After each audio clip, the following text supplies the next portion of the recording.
Lyca production சுபாஷ் கரன் மற்றும் red Jain movies தயாரிப்பில் உலக நாயகன் கமல்ஹாசன் நடிப்பில் பிரம்மாண்ட இயக்குனர் சங்கர் இயக்கத்தில் உருவாகியுள்ள இந்தியன் 2 வரும் ஜூலை 12 முதல் உலகமெங்கும் உங்கள் அபிமான திரையரங்குகளில். பாமக ஜெயலலிதா படத்தை போட்டு பிரச்சாரம் பண்றாங்க. எடப்பாடி பெருந்தன்மையா அவங்க ஜெயலலிதா மாதிரி ஒரு லீடர், அவங்க வந்து ஒரு இந்தியாவுக்கான லீடருங்க, அவங்களுடைய படத்தை போடுறது எங்களுக்கு பெருமை தான் அப்படின்னு சொல்றாரு. இதே ஓபிஎஸ் டிடிவி அவங்க யாராவது ஜெயலலிதா அம்மா படத்தை பயன்படுத்தும் போது அதை வந்து அதீதமா எதிர்க்கிறார்.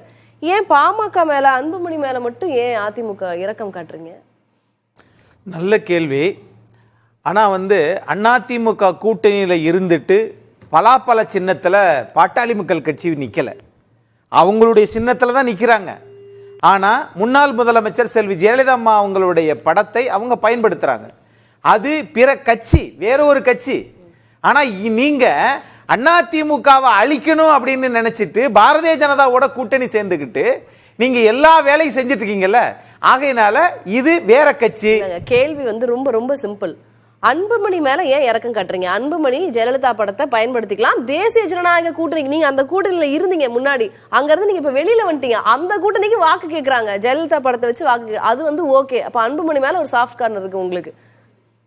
சாஃப்ட் கார்னர்ல ஒன்றும் கிடையாது. தேர்தலில் நிற்கவில்லை, அவர்கள் போடுறாங்க அப்படின்னா இது நீங்க அவங்களுக்கே தெரியணும் இது போடக்கூடாதுன்னு சொல்லி. ஆகையினால அவர் பெருமைப்படுறாரு, ஜெயலலிதாவுடைய படத்தை அவங்க பயன்படுத்துறது எனக்கு பெருமை தான், அதுல ஒண்ணும் இல்ல, யாருன்னா பயன்படுத்த, அதுதான் அரசியல் நாகரிகம், அதுதான் அரசியல் நாகரிகம். நீங்க அப்படி எடுத்துட்டு போங்கல. ஆகையினால இது அந்த கோணத்தை தான் நாம பார்க்கணும்.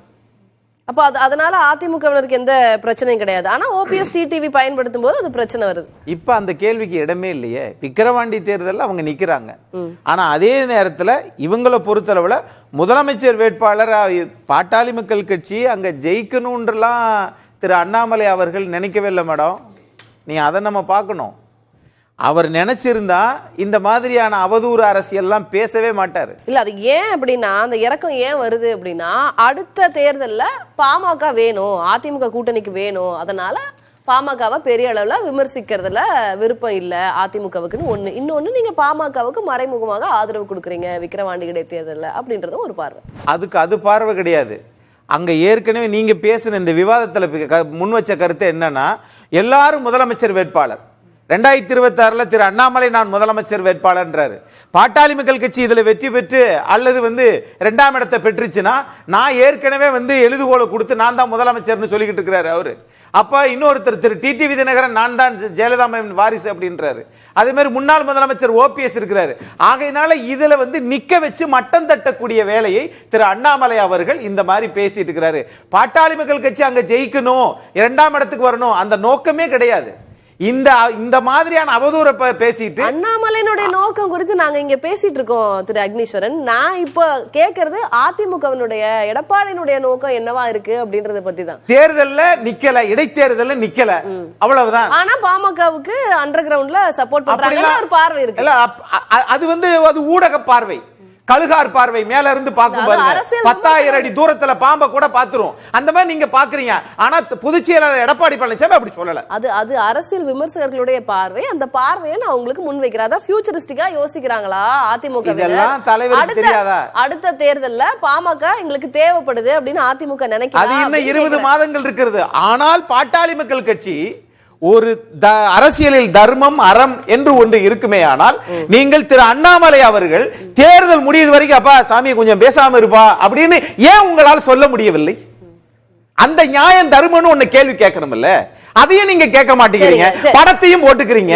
அப்ப இந்த இடத்துல எந்த இடத்துல தவறு நடக்குது? திரு அக்னீஸ்வரன், உங்க அளவுக்கு அப்படி ஷவுட் பண்ணி என்னால அது பேச முடியல, எனக்கு கொஞ்சம் தொண்டை சரியில்லை. நான் கேக்குறேனே, அதிமுக வாக்கு யாருக்கு அப்படின்னு நீங்க முன்னாடியே தெளிவுபடுத்தி இருந்தீங்கன்னா இப்ப இந்த பேச்சே வந்திருக்கால, அதிமுக எலெக்ஷன்ல நிக்கல, இவங்களுக்கு எங்களுடைய வாக்குகள் அப்படின்னு நீங்க சொல்ல முடியல. ஆனா அவங்க உங்களுடைய வாக்குகளை கேட்கறாங்க, பாமக அதிமுகவுடைய வாக்குகளை கேட்கறாங்க. அதுக்கு நீங்க எதிர்ப்பும் தெரிவிக்கல, பயன்படுத்திக்கோங்க ஜெயலலிதா படத்தை பயன்படுத்திக்கல பெருமை அப்படின்னு சொல்லிட்டீங்க.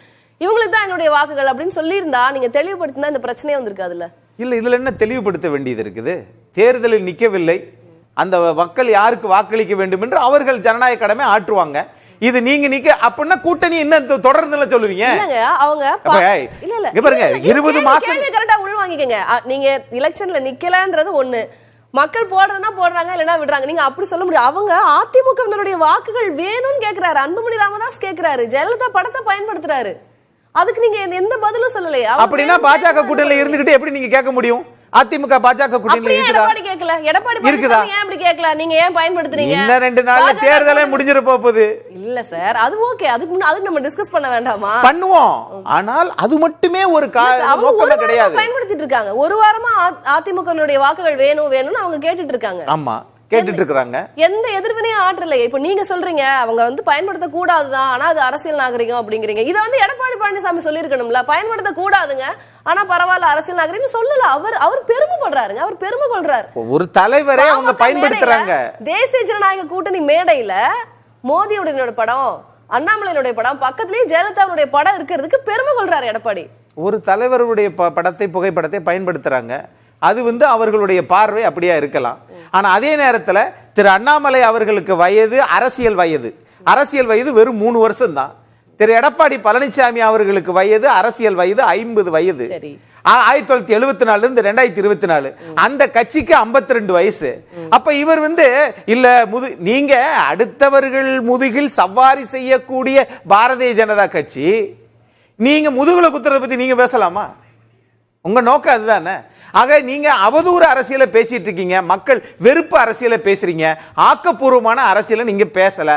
நம்முடைய பத்திரிகையாளர், நம்முடைய மூத்த பத்திரிகையாளர் பிரகாஷ் சார் சொன்னது மாதிரி அது என்ன முடிவு அப்படின்றத அரசியல் காலம் தான் தீர்மானிக்கும். ஒருவேளை உங்க ராஜதந்திரம் எல்லாம் அதிமுக பாமக இவங்களுடைய ராஜதந்திரம் எல்லாம் வீணாகி விட்டது அப்படின்னு எடப்பாடி பழனிசாமி வருத்தப்படுறாரோ? நீங்க ஒரு அண்டர்ஸ்டாண்டிங்ல இருந்தீங்க, பாமகவோட அதிமுக வாக்கெல்லாம் பாமக கிடைக்கும் அப்படின்ற அந்த ஸ்ட்ராட்டஜியை நீங்க இம்ப்ளிமெண்ட் பண்ணிட்டு இருந்தீங்க. ஆனா அண்ணாமலை எடப்பாடியை விமர்சிக்கிறாரு, போட்டு தாக்குறாரு.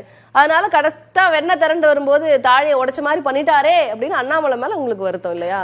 அது அப்படியெல்லாம் கிடையாது. சித்திரகுப்தருக்கு உலகத்திலே ஒரே ஒரு இடத்துல காஞ்சிபுரத்துல தான் கோயில் இருக்குது. அதே மாதிரி பரசுராமருக்கு ஒரு கோயில் இருக்குது, முருகனுக்கு கோயில் இருக்குது, சகுனிக்கும் கோயில் இருக்குது. ஆக அரசியலில் சகுனி கோயில் நிறைய அதையும் கும்பிடுறவங்க இருக்கிறாங்க. ஆகையினால இந்த அவதூறு அரசியல், சகுனி அரசியலை வேண்டுமென்றே திட்டமிட்டு இப்ப அதிமுக பத்தி பேச வேண்டிய நோக்கம் என்னன்னு கேட்கிறேன். கூட்டணி விட்டு போயாச்சு. 2026 உங்களோட கூட்டணி நிக்க போறது இல்ல. இன்ன வரைக்கும் நீங்க பேசுறதுனால பிரதமர் கூப்பிட்டு உட்கார வச்சார். கூப்பிட்டு உட்கார வச்சதுனால சும்மாவா உட்கார வச்சீங்க? நான் உங்களுடைய முதற்கட்ட கருத்தை அதை எடுத்துக்கிறேன் திரு அக்னீஸ்வரன். லைகா புரொடக்ஷன் சுபாஷ் கரன் மற்றும் ரெட் ஜெயின் மூவிஸ் தயாரிப்பில் உலக நாயகன் கமல்ஹாசன் நடிப்பில் பிரம்மாண்ட இயக்குனர் சங்கர் இயக்கத்தில் உருவாகியுள்ள இந்தியன் 2 வரும் ஜூலை 12 முதல் உலகமெங்கும் உங்கள் அபிமான திரையரங்குகளில்.